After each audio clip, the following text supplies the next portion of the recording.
Hello all, welcome to Ekam IAS Academy. Today our topic will be Ministry of Home Affairs conducted a meeting to review AFSPA Act. AFSPA stands for Armed Forces Special Powers Act. So to review this act, the ministry conducted a meeting. So we will be discussing what is this act, what is the origin, why was this act brought, why there are challenges and controversies regarding this act, what is happening in India regarding this act. We will discuss everything so that it will be helpful for the answer writing. If you see the definition of the AFSPA Act, see it's on the screen. Armed Forces Special Powers Act. If you see the year in which this act was brought, it is 1958. Okay. AFSPA Act is controversial in India. I'll simplify this definition. AFSPA Act is, we have our armed personnel, right? We have Air Force, we have military, armed personnel who are working in the borders, who are working in the insurgency areas, in the disturbed areas, right? We have armed forces under central government. To that armed forces, if we are giving extraordinary powers, some special extraordinary powers, to control the disturbances in some regions of India. It is not throughout the India. This AFSPA Act is implemented only in the disturbed areas. Okay. So what is this in simple way? The armed forces are having special purpose to restore the law and order, to maintain the law and order in the disturbed areas. Okay, that is the definition. Now let us see why this act was introduced. If we go back to the history, to the year 1942. What happened in 1942? We know Quit India movement was happening in 1942. Gandhiji gave the slogan, do or die. So it was the peak time of our national struggle where we wanted the British to go out of the country, to leave the power, to leave the self-rule to Indians and leave the country. That was our demand. So during that time, there was so much disturbances around many parts of the country in different regions. So the British government bought this ordinance. What is that? Armed Forces Special Powers Ordinance. See, it's not an act, it's just an ordinance. Okay. So they bought this ordinance in 1942 to control the people in the disturbed areas where they are fighting, where they are chanting slogans, where they are, damaging the public property. There this ordinance was introduced. After independence, was this act needed? British వాళ్ళు ఉన్నప్పుడు పీపుల్ని control చేయడానికి ఈ act తీసుకొచ్చారు. But after independence కూడా ఈ act ఎందుకు అవసరం?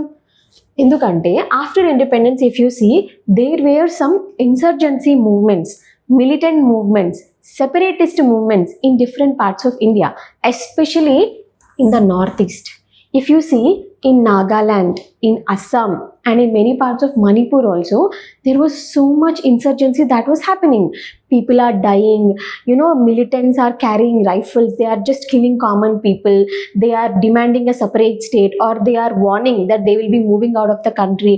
So it was a threat to our territorial integrity. So to control that movements, to control that militancy, they wanted an act. So they bought this, they continued this AFSPA Act. Okay, so the parliament brought out an act in the year 1958 and continued giving special powers to the armed personnel. So at present, in what places we have this AFSPA Act? We will be seeing that. In the Northeast we have seen, also in the Jammu and Kashmir since 1990s. So in the 1958 it was Northeast. Because of the Northeast we bought this Act. Later after 1980s, even in Jammu and Kashmir, if you see, we have seen the Jammu and Kashmir and POK conflict, right? Pakistan occupied Kashmir.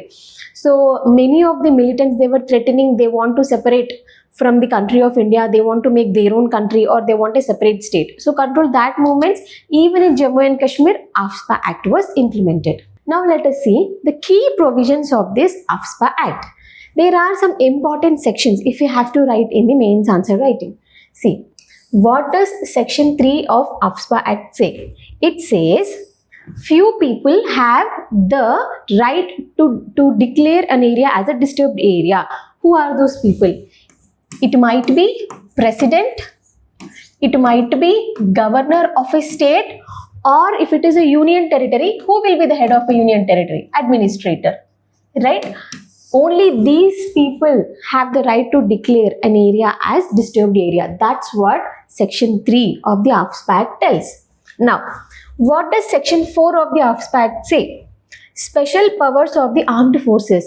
Now, the whole concept is this, right? There are some extraordinary powers given to the armed forces. What are those extraordinary powers? If there is a disturbed area, and if the armed forces feel there might be a threat, there might be an attack, there might be a bomb blast. So if they get a suspicion about some group of people or about a place, they can directly go and arrest. If they get a doubt, if they think they are a threat to law and order, they can directly go and arrest without a warrant. See, let us consider us, common people. If a police officer comes to our house and says, I want to search your home, what will you ask? You will ask for a search warrant. Where is the search warrant? If some police comes to arrest you, what will you ask? Where is the arrest warrant? But here in AFSPA, in the disturbed regions, there is no warrant needed. Armed forces can directly come and arrest, can directly seize the property, can directly search the homes, can even destroy the property, destroy the shelters, destroy the dumps. Whenever the armed forces have a doubt ki there are arms and ammunitions, there is some dangerous material located there, they can directly go and destroy it without any warrant. Look at the extraordinary powers. And let me tell you, what is the most extraordinary power? If they really are suspicious about a person that he might be a terrorist or he might be a militant, dangerous for the people, they can even have a right to fire. They can even fire that person, kill that person, and there would be no liability on the armed forces. మీకు అర్థమవుతుంది కదా?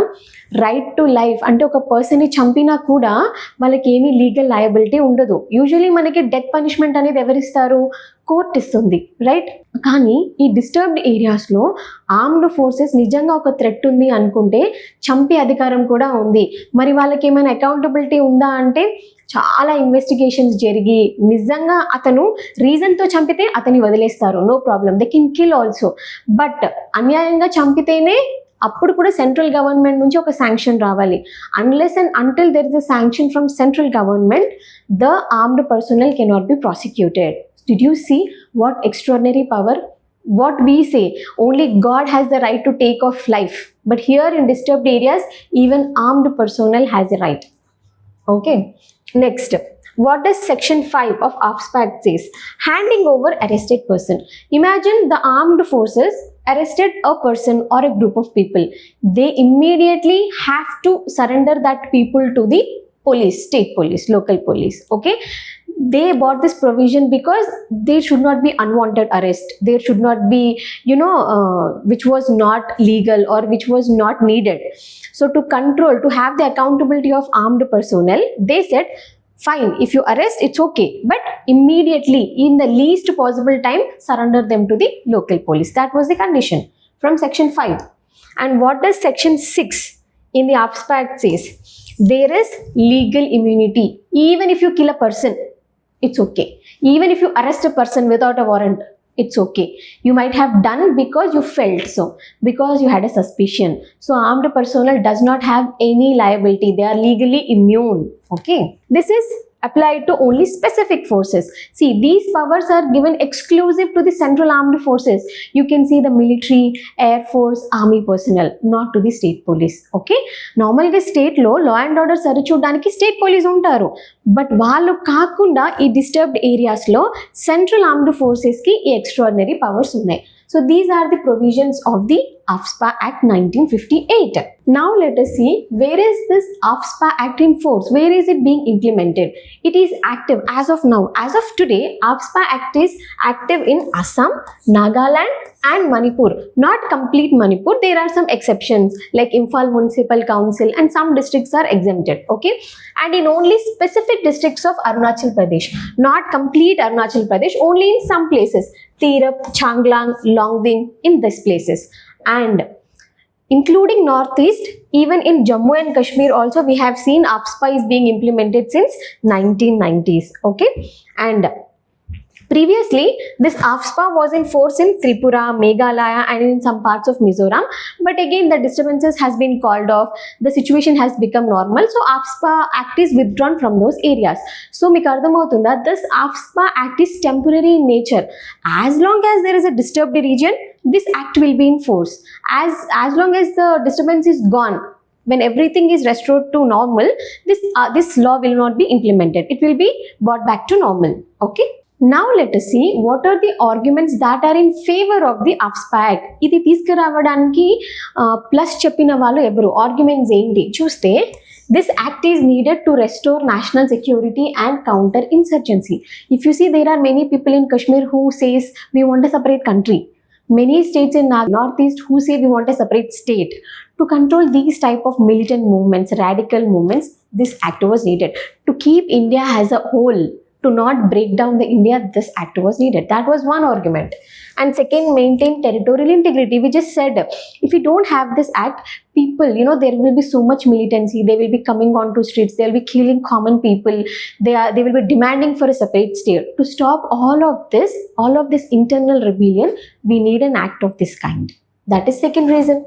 Third is operational flexibility. See, every state government has their own police, state police, but their regular duty is to maintain law and order, right? But in insurgency areas, in disturbed areas, there might be terrorists. There might be a hub of arms, ammunitions. There are so much scientific discoveries or many techniques involved to do a bomb blast and all.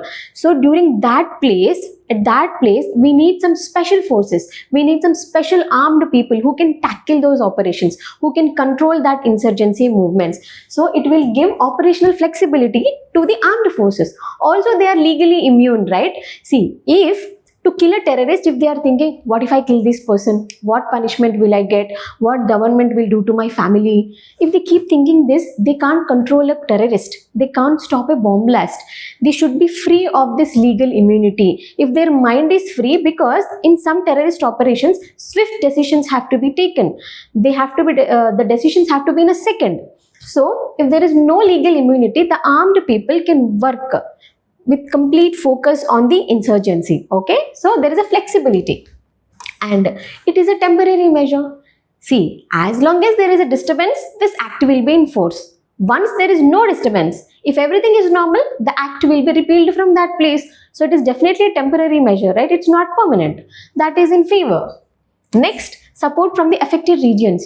All those affected regions from Northeast and Kashmir, where there were many civilian deaths, where there was so much violence, the people give support to the armed forces. They thank the armed forces for restoring law and order, for making everything normal, for school children, for hospitals, for civilians to do their regular activities. So these are arguments in favor.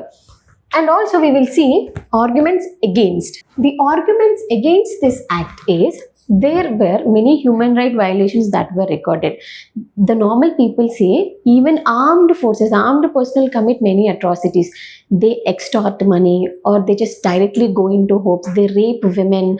So there were complaints like this on the armed forces, because there are extraordinary powers given to the armed personnel, right? If somebody gets that kind of powers, there are every chance to cross the borders, cross the limits. So there are many complaints of human rights violations on the armed forces. That is one thing against. There is lack of accountability. See, they have an extraordinary power of even killing a person. Sometimes, in some cases, they might kill innocent people also. See, if there is a grouping of more than 5 people in a disturbed area, by mistake, they might even kill a person. They open a fire and a person might be killed. And there is no legal backing. There is no sanction on him. He is just legally immune. So the accountability is not there. So giving too much power to the people, to the fewer people, is also not good. That is against. Next, alienation of local populations. See, if armed people misuse these powers, if they rape women or if they kill innocent people, definitely normal people would be afraid of them. They won't even go near to the armed people, right? So there is a distance between the armed people and the common people. That is against. They are afraid of the armed people. Now, prolonged and the misused application. This is being in news since 1958, right? And there were many atrocities, human rights crises and violations committed. So the time has come to review this act, to change, to give strict guidelines, to give a framework how the armed forces should work under this act. So that is there. And it undermines democracy. What do we say in a democracy? Democracy is for the people, by the people, of the people, right? So the power comes from the people, we say. But under AFSPA Act, the power is with the armed personnel. They have no sanctions. They have complete legal immunity. So the people are undermined and the armed forces have extreme powers. So it undermines democracy, as some people say. So if you see this picture, many people from the Northeast, they are fighting since ages to repeal this AFSPA Act. You know, even some women, they become nude. They come onto the street to fight against this AFSPA Act. If you remember the name of Iram Sharmila, all through her life, she fought against this act. She's always in news, right? So how shall we conclude this? What is the middle ground? See, to control militants or insurgency, definitely a powerful act is needed. The armed forces must be given some special powers. क्योंकि వాళ్ళు చంపాలా వద్దా, ఈ decision తీసుకోవాలా వద్దా, చంపితే ఏమవుతుందో అని ఆలోచిస్తే టెర్రరిజంని, ఇన్సర్జెన్సీని, మిలిటెన్సీని ఆపలేరు. ఎందుకంటే వాళ్ళ దగ్గర ఎక్స్ట్రీమ్లీ పవర్ఫుల్ ఆర్మ్స్, అమ్యూనిషన్స్, బాంబ్ బ్లాస్ట్లు ఇవన్నీ ఉంటాయి. పవర్స్ ఉండాలి. At the same time accountability కూడా ఉండాలి. So we have to take a middle ground. Saying some people suggest reform this act itself, give a proper framework, give some clear guidelines how to work, when to kill a person, how to control a group, give some guidelines, give some stricter oversight, okay, just to give some accountability, and also fasten up the judicial process. If a person is killed, there has to be compensation given. There must be some judicial process for a swift justice, okay. These all were suggested. But some people and many people from the Northeast, they say no reform needed, just repeal this act, just remove this act is barbaric. This, you know, manam chuste British time lo 1919 Rowlatt Act, Gandhiji was against this act. Endukante British police can directly come and arrest a person without a warrant, and the whole India fought against that act. The same thing is happening in this AFSPA Act in the disturbed regions. So many of the people voiced out opinions saying ki this act is not good, just repeal it. So now the ministry put a meeting to review this. If you really need this act, what changes has to be done, etc. So we have to see what decision will the ministry take. So the question of the day, if you had listened to the class, you can tell, when was this AFSPA Act bought? Which year? The year is very important. So I hope you will write down in the comment section. Thank you.